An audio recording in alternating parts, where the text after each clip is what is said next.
called us to give. Alam niyo, napakasaya talagang balikan ng aking experience sa aming formation seminar kasi dito talaga kami na-introduce sa aming ministry. This is where we learned about liturgy, the principles of serving.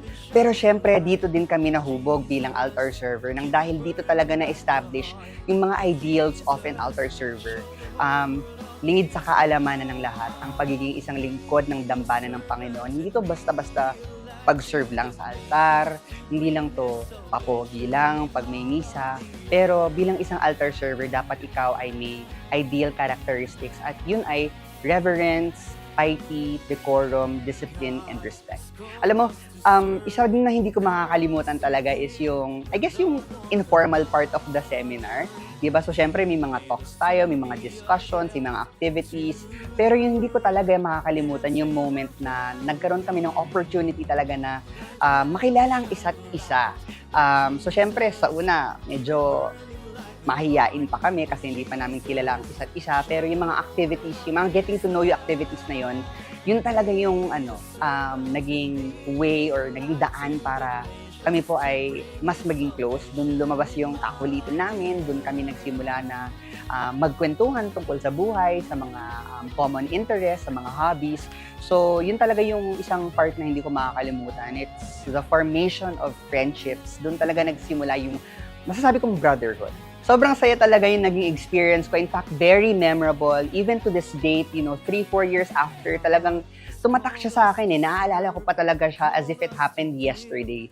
Talagang ito ay naging isang importanteng bahagi ng aking buhay nang dahil dito, mas nakilala ko ang Diyos, mas napalapit ako sa Diyos, at sa pamamaraan ng paglilingkod sa Kanya, He truly gave me a blessing, and this is the blessing of many brothers that I am with today, and these are the rest of the Knights of Santo Niño. Show the whole world of His love. Be a servant and be a light to the nations to bring His salvation in all of the earth.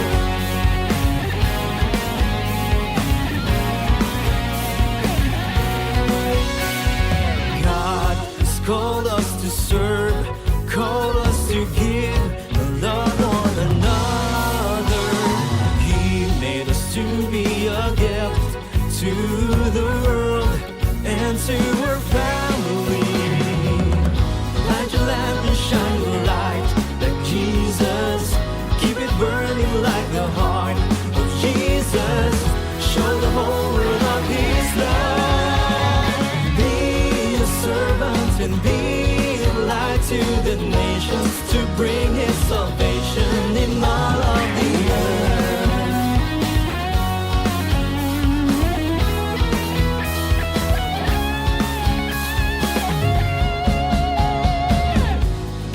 When afraid and feeling little, just give everything that you have. He will multiply. When in doubt and feeling unworthy, have faith, trust in God, for He will sanctify.